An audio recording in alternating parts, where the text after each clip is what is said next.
Ladies and gentlemen, damas y caballeros, thank you for joining us for yet another episode of All the Angles, the Business of Padel podcast worldwide, powered by the Hexagon Cup. This week, our objective is to give you, our audience, a unique insight into the padel ecosystem in the Middle East.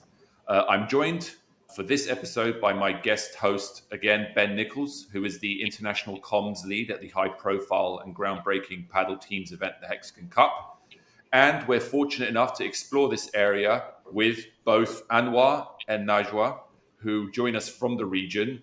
Anouar is the CEO of Just Padel from Dubai, and Najwa Salhab is the player at the Saudi national team and is also sponsored by one of the biggest clubs in the country, Padel Rush. So I'm delighted that we've been able to have them both join us for this conversation.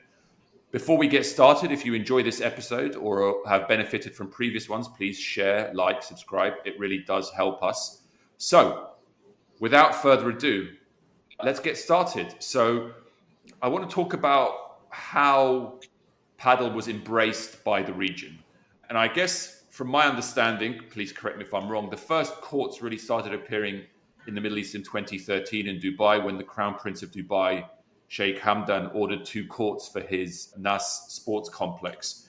And that's 10 years ago, plus or minus. How important for the growth of padel was that event? And what is the engine of the growth once those courts come in 2013? Maybe we can start with you, Anouar, because it's in your backyard in Dubai.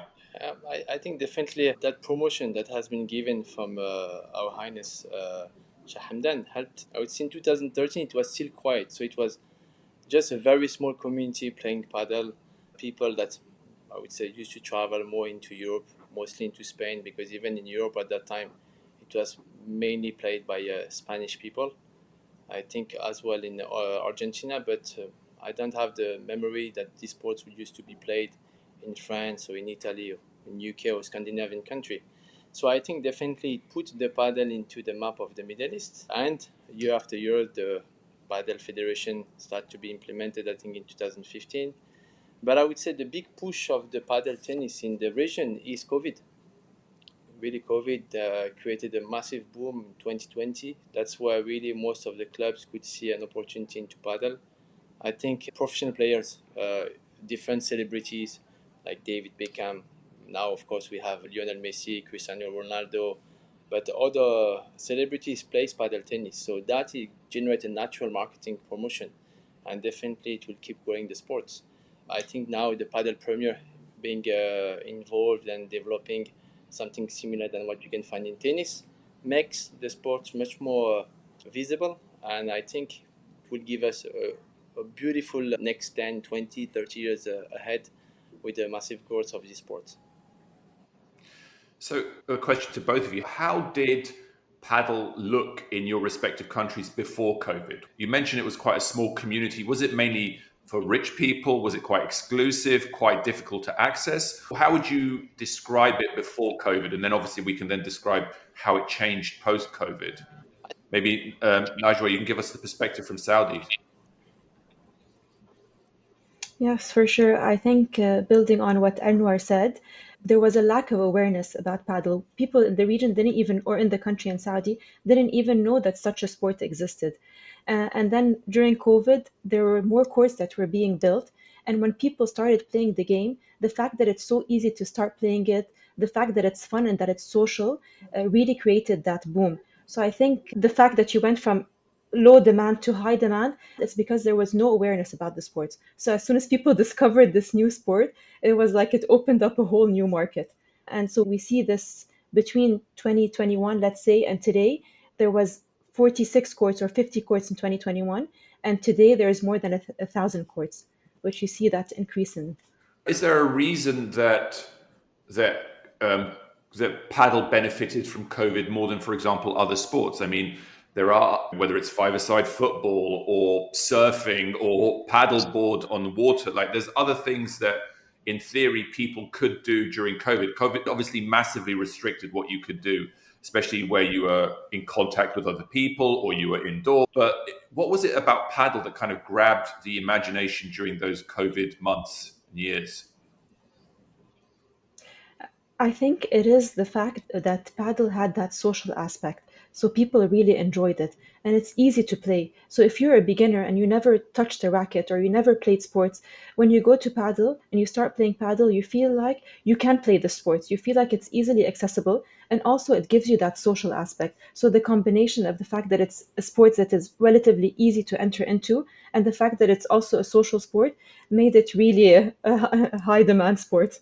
So I think it has an interesting combination. And was that your experience as well? Sorry, Yeah, I Ben. think the social aspects definitely it's Sorry. something that attracted a lot of people.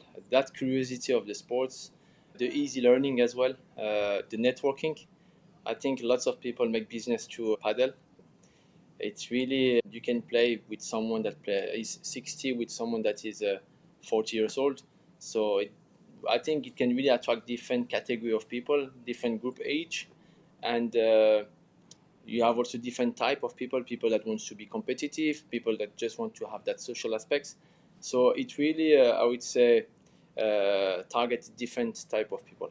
So I'm interested to delve a little bit into the type of people playing paddle in both your respective countries. So I used to live in Dubai, Anouar, in 2008 to 2010. So I'm very familiar. I've been back many times since. It's changed a lot, and obviously that time I was there predates kind of paddle even existing. What would you say in the Dubai or the UAE as a whole are kind of your typical paddle players? Are we seeing expats and locals? Are we seeing young and old? Are we seeing what's if you were to describe a paddle player, what would you be saying? I think in 2013 and up to let's say 2020, it was mostly played by I would say a Spanish community and also by a group of local people. After 2020, I think lots of local people really start playing massively. But the group age was mostly from I would say 18 years old onwards, with a big portion of 40 years old to 60 years old. So that was really I think where people could see really a new sport to their lifestyle. Today, I can definitely see a mix of people. You can have lots of Indians playing padel. There is also a Filipino community because the sport is becoming much more attractive in terms of pricing. In 2020 up to I would say end of 2021, the prices were still high, but now the fact that you have a massive offer in the market, the demand is still growing, but the outdoor court, for example, in some locations are quite cheap. So it gives the opportunity to everyone to play. Now, what we're looking for is to definitely democratize the sport into schools to attract the youth. And you can see over the last, I would say, 6 to 12 months where there is an interest about the children starting from 9 years old up to 16 years old. And that's, I think, where the sport will definitely jump to a different matrix when the youth will be involved into that sport. It's interesting. So you think that's the next phase? Because some would say, whilst it's growing in so many countries, paddle, some are using kind of the UAE as an example. Maybe it's plateauing a bit, but actually the new energy, I suppose, you want to use is getting it into the schools and universities, right? Yeah. Najwa, perspective on that in Saudi in terms of the type of people playing paddle. What are you witnessing? I think mostly they're locals. So there is a big interest from the local community. You see a lot of Saudis that are playing paddle, and I would say the age group is between, let's say, 25 and 40. And there is an addiction to or an obsession with the sports where you see a lot of people playing. And interestingly, there is also a big female community compared to other sports. You see a higher percentage of women playing paddle, which is also interesting to see. Um, and in terms of, let's say, the appetite for the sports or the interest in the sports, it's interesting to see, for example, if you compare Saudi to other countries, what's interesting to see in Saudi is that there are different peak hours in terms of how people play. So I don't know if you're familiar with Saudi, and I don't know if it's similar to Dubai or not, but a lot of people play at odd timings. So you see peak hours even very late into the evening. Like they can play until 2 to 3 a.m., which is very interesting, I think, to see this compared to the rest of the world. I think it's an advantage for Saudi because they have much more hour where we consider it peak hours. So it's very interesting for the demand locally and also for clubs. Yeah, I mean, when I went to Padel Rush a few weeks ago, when I was in Riyadh for the Esports World Cup, and they've got obviously about 4, I think, indoor courts and a bunch outdoors. I was there after this awards ceremony, so it was like 11 midnight, and the courts were full. And they were saying this is peak for outdoor. This is peak. So to your point, Najwa, you've got the traditional peak hours indoors, which is when people finish work and they want to go, or in the morning, but it's still hot, so they prefer to play indoors. And then when it gets cooler outdoors, then you have the second peak session, which is the outdoor peak session, which goes deep into the night. I think I saw a lot of people playing football at 1 or 2 in the morning as well, because that's the peak time for football, because it's the coolest time to play outdoors. So the business model is much more stretched for you guys, where you can capture more peak hours than your traditional UK model or European model. Exactly, and that's where you attract the locals even more, because they want to have that flexibility to be able to play at different timings. And I think I really want to delve into what you both mentioned, the opportunity with the kids and the opportunity with the women's players. So Najwa, just on the women's players, do you get a sense that in Saudi Arabia, and maybe it's the same in UAE, Anwar, that the women, as they start to kind of take part in more social activities, they're obviously looking for things that they feel more comfortable accessing. And there are some sports which maybe feel more accessible than others. Do you get the sense that padel has naturally become that front line of when women go, I want to socialize, I want to go out in public, I want to have fun? Actually, I think padel is what I would prefer to do than maybe other activities. Is it one of the first thoughts that women have? And that's why you're seeing so many more women participating in padel than perhaps in other sports? I think so. I think because there's a community element that you see in lots of clubs in Saudi, which women like. They like to join clubs where they feel that there's that community aspect. And also, lots of padel clubs locally offer private courts, so courts where women only. And the fact that they do that attracts even more women. So they know what these women are looking for. They're looking for that community aspect, and some of them are looking for that privacy aspect, and they're able to offer both, which I think is really good. Yes, To keep and to attract. I'm assuming most Yes. sports can't do that, right? Or most activities can't do that. No. So it immediately puts them in a tier of attractiveness for the female athletes or participants. Is that the same in your experience, Anwar? Is the female pickup higher than most other sports? I'll give you our experience in Dubai. We have dedicated some courts for women. And when we started in 2021, we decided to dedicate 4 courts in Mina Rashid. We used to have 16 courts, 4 courts for ladies, 4 outdoor courts, and 8 indoor mixed courts. That was from 2021 up to July 2024. But we realized that the women in Dubai, it's a market that is mostly dedicated for private coaching sessions. That's from our experience, and doesn't mean that it's the market, but we have a lot of demand for the private coaching sessions.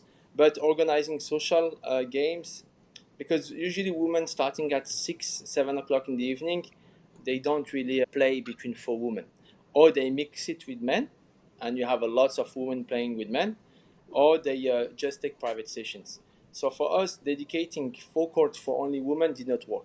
So we decided to convert those courts into a tennis indoor court, which is much more interesting for us in terms of business. In ladies club, which is completely dedicated for ladies, it was the same feeling. We thought that really with 1,800 members there, it will really have an appetite for padel in terms of socialized game or tournament, but it was quite difficult. So we still have the court there, but it's mostly for private coaching sessions.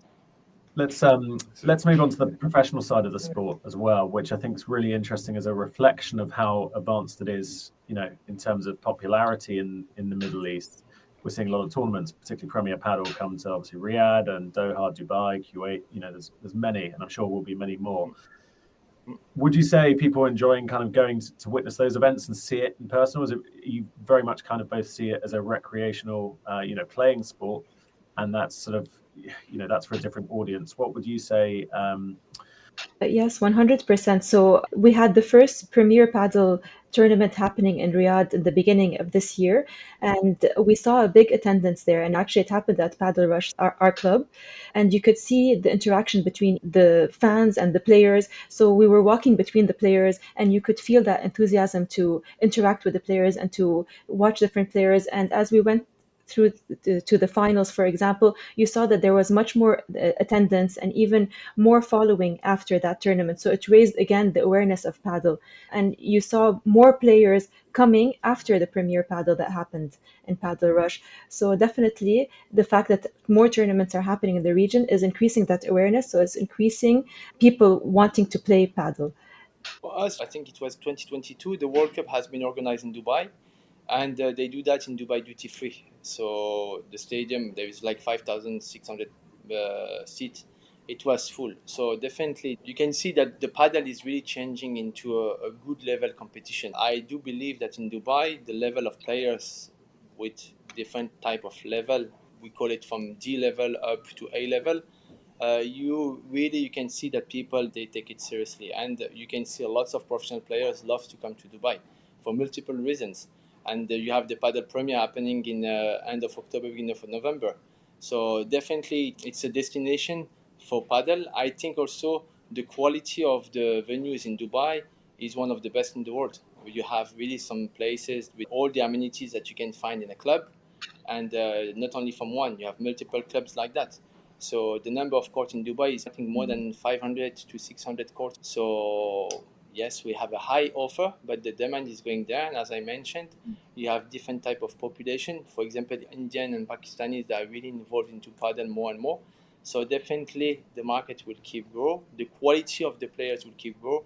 The way of the UAE Federation is making it professional and investing a lot into the youth will definitely build the right seeds to grow talent and future champions. I just want to add one more point building on that. If you look at the type of players that used to play paddle, most of the players that started playing paddle in the past had a tennis background. So they came from tennis. So they were either ex semi-professional tennis players that just shifted to paddle, or players that used to play tennis and shifted to paddle. But now we see lots of new players that are entering the paddle scene that have no racket sport background. So also this is showing the interest in paddle even more. You don't have to be a tennis player or have a racket background to now enter the sports and actually compete and be a good player in paddle, which is also interesting to see. Yeah, and I think that speaks to the potential of the sport, and how far it can go. I just want to pick up on something you said, Anouar, in terms of the federation, because we just had in the UK the Federation for Paddle here, which is the LTA, the Tennis Federation, has put out its own kind of map, blueprint for the sport in the years ahead. What would you say is the kind of involvement you have with the federation at the national level in the UAE, if any? And being candid, how much support do you get? How much more would you like? What's your view of what you see? I mean, I think everyone always wants to have support from this federation. Our federation is definitely there to support the clubs and give them a certain visibility, organizing tournaments, making sure that they are really fair with different clubs. But you see, at the end of the day, every clubs run that as a business. So you have to make sure that you create your own communities, making sure that you provide the right services to the client. But the good point is I would say the federation is not an obstacle for the growth of the padel, which is already something important. I think in Europe, the big challenge is the obstacles of the tennis federation versus the padel, because they understand that you have a number of members into tennis. They don't want to get that diluted for pickleball, padel, badminton, or any kind of racket sports. But they can realize that today it's padel. I think padel will help the tennis to keep being as it is, because as Najwa mentioned, you have a lot of people that used to play tennis and shifted into padel and enjoy the padel. They really, they love it. They tell you in the beginning, they're a bit careful. No, it's not really the sports I want to play. But when they are into it, finish, done, halas, they are into it, But that's the reality, really, finish. And they see, I have a friend, and even me, I used to play tennis just with a friend. And I say, what's this sports padel? You play, it's too slow, you don't burn calories, I don't feel.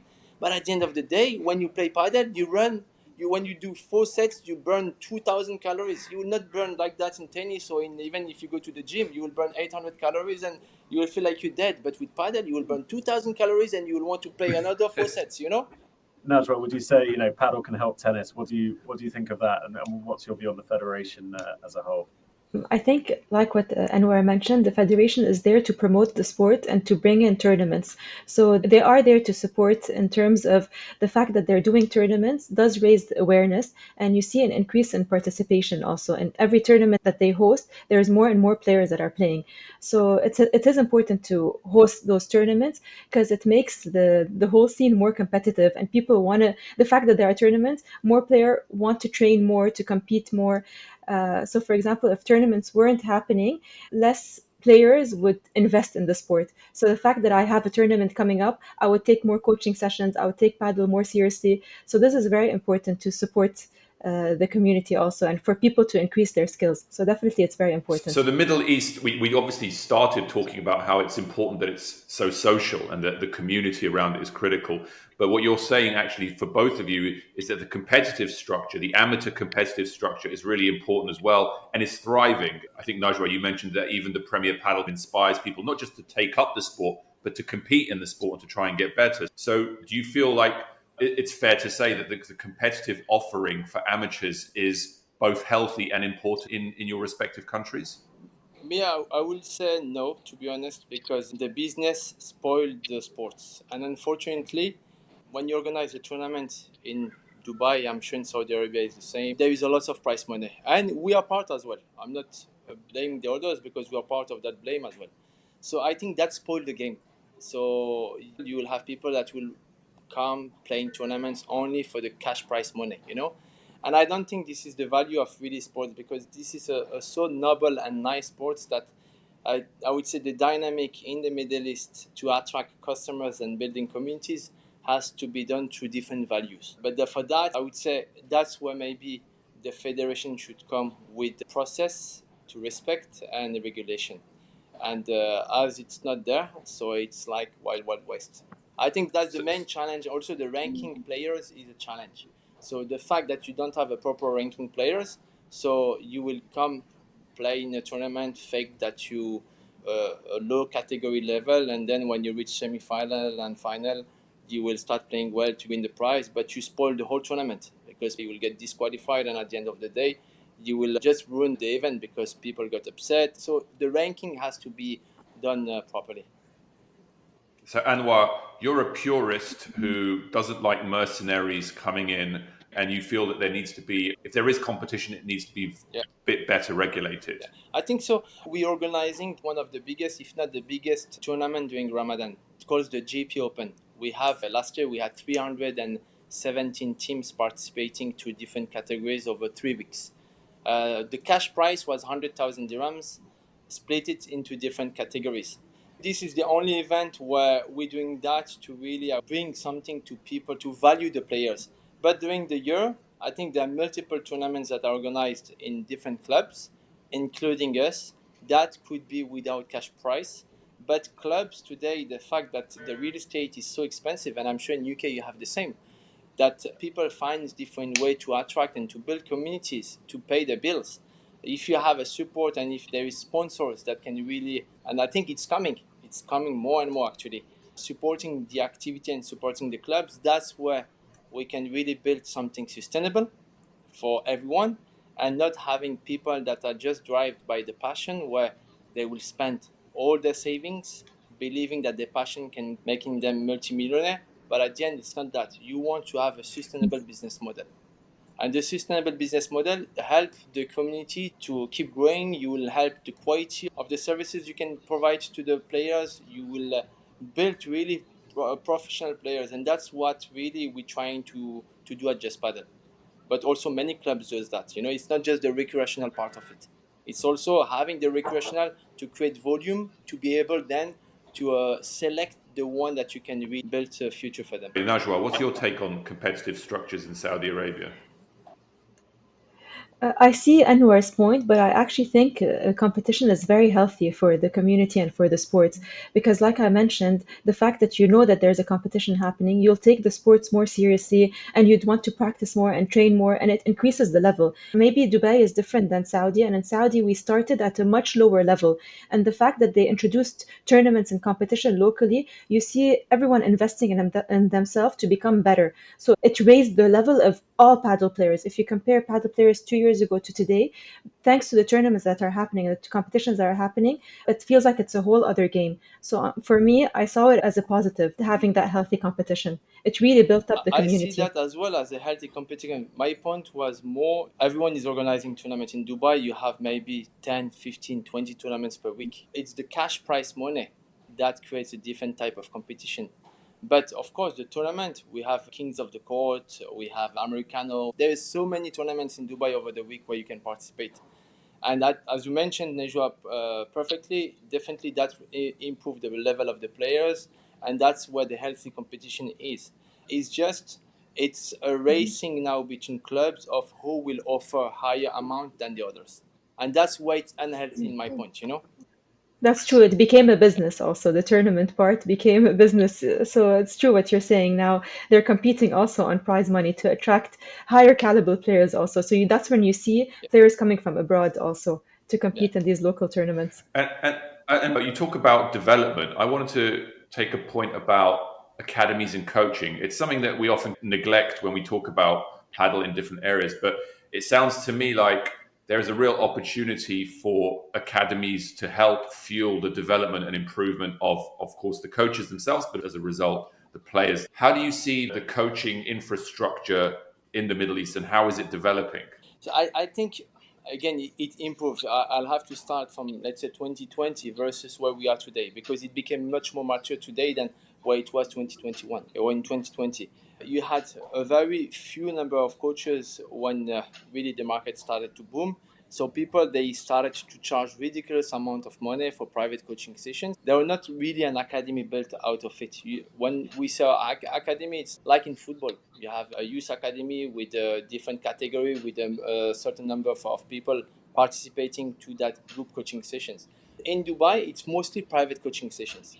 So doing that as an academy, it's not really an academy. It's more people come, they want to sweat, they want to improve, they want just to take it part of the lifestyle, and they come and they do coaching sessions with the coaches mostly coming from Argentina, Spain. That are usually the coach that we have here. I think when they arrive, in my opinion, those people, the coaches, they could do whatever they want because there is no really reference in terms of quality program. But today now people they are much more careful on the way they're spending their money because you know that a coaching sessions it's not cheap. It's quite expensive to be honest. But from there now people they want to see results. They don't want just to come, sweat and go home. They really want to get better with the bandeja, with the vibora. They want to understand the glasses. They want to really know if okay I take 30 sessions over a period of 6 months, how I will improve my level. Can I start playing tournaments? What kind of player I am? Do I play on the right side or on the left side? So if a coach doesn't know how to speak properly English or sharing the right information to the player, definitely the club will be impacted. And the problem is reaching the comfort zone because lots of people come in Dubai, you're excited, you work hard, and then after that, you enter to your comfort zone and you become friends with the client, and the level of quality is going down. So that's why I think the head coach and the manager of the club a very important role to always have a look and an eye on the game, on the coaching level, and himself needs to understand the game because if you don't understand it, how can you really evaluate it?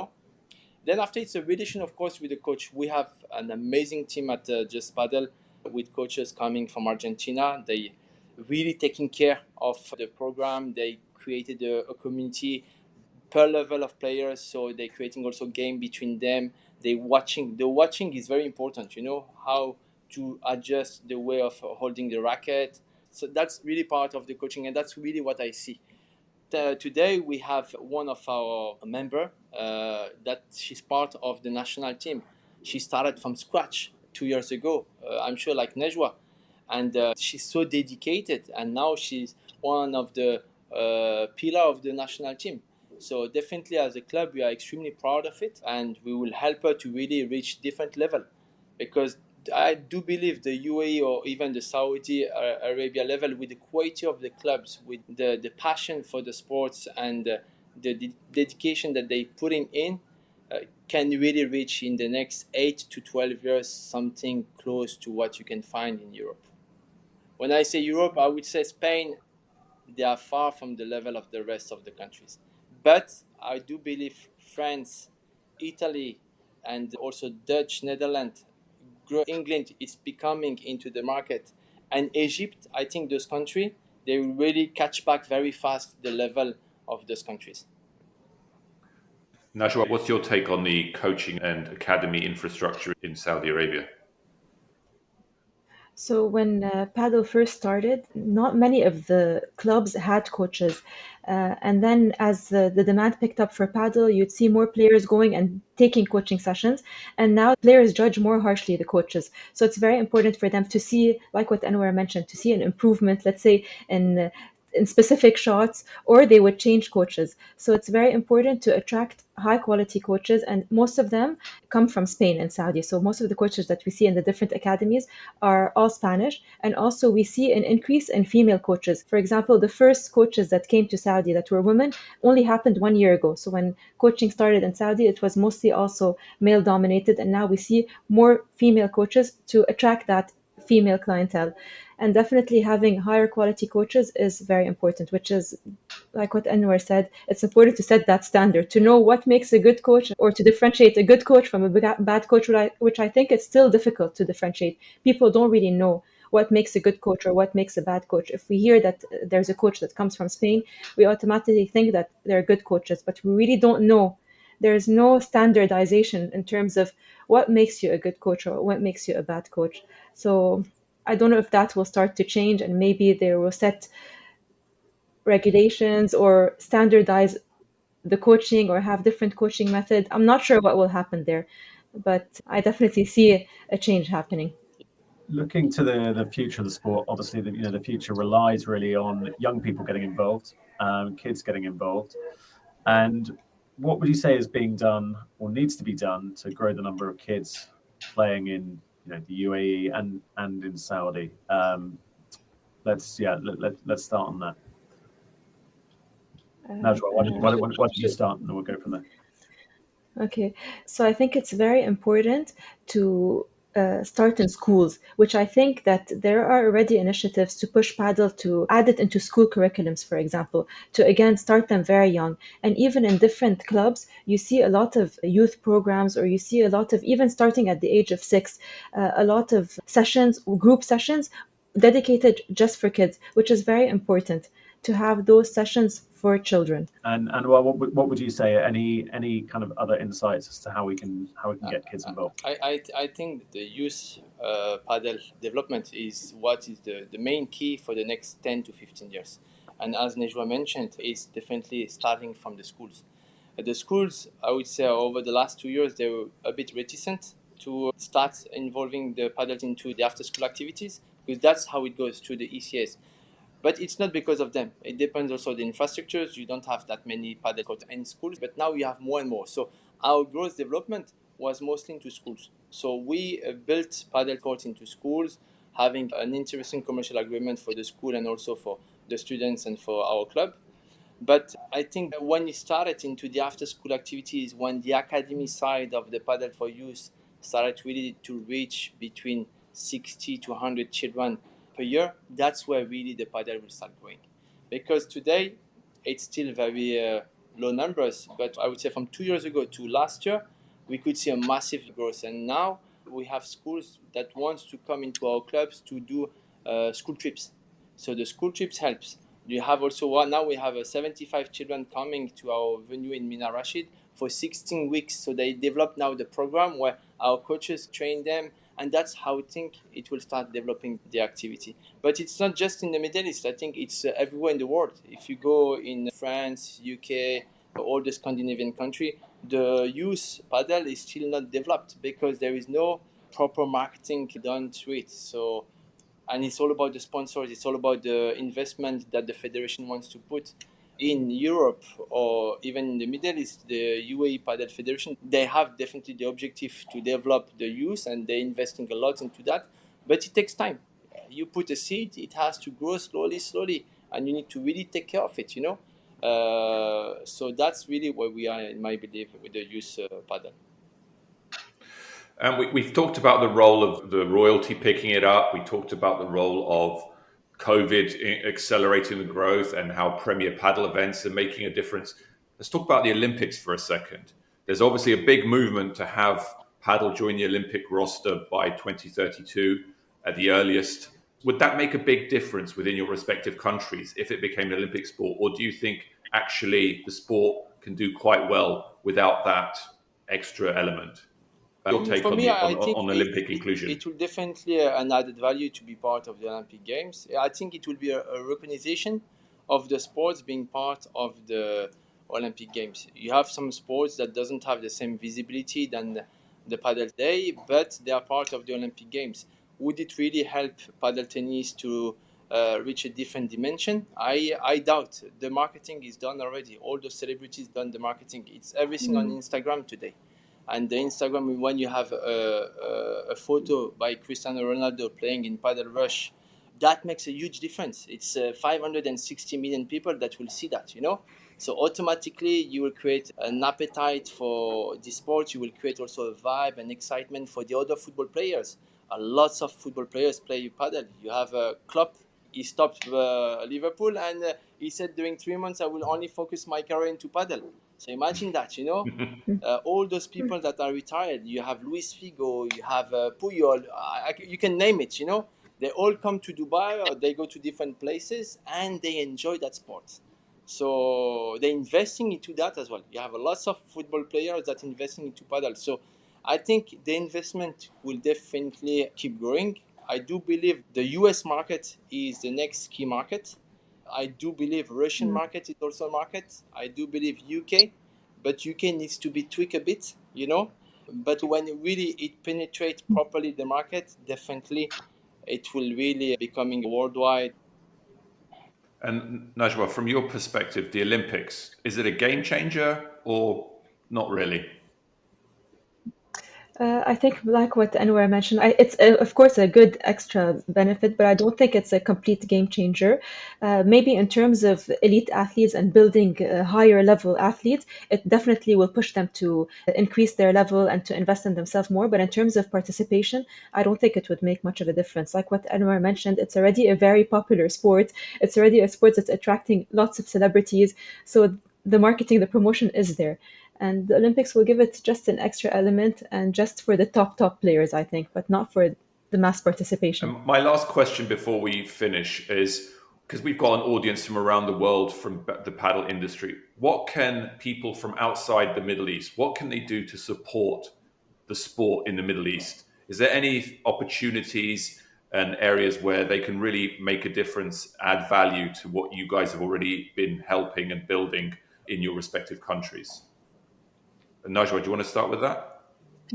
I think more and more, let's say, tournaments happen locally. They're getting more FIP tournaments or international tournaments, maybe to join more of these tournaments that would increase even more the awareness in the country and to show that there is a local talent that's here and to come visit, come and play here in the country. And from your side, Anwar, what can externals help with? You see what people from Middle East do usually when they believe that they can improve the level. They go for 1 week or 2 weeks paddle camp in Madrid or in Mallorca or in different places in Spain. I do believe they can come to the Middle East, to Dubai, to Riyadh, to Abu Dhabi, to Doha, because the quality of the infrastructures, you will not find it anywhere in the world. Maybe in Scandinavian with Padel Center, with Zlatan Ibrahimovic, he has amazing places. But out of that, honestly, the Middle East has the best venues in the world.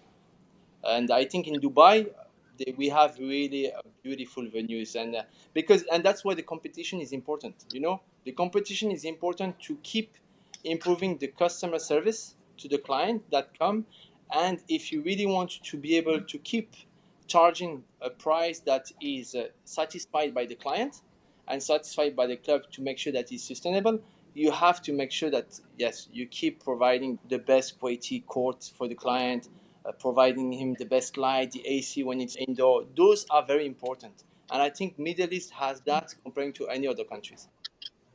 Well, I think that about wraps up our episode. Again, please like, share, and subscribe if the content was thought-provoking. Please comment on LinkedIn or Twitter if you have any recommendations around our format, topics we need to focus an episode on, questions we should ask, speakers we have to bring on.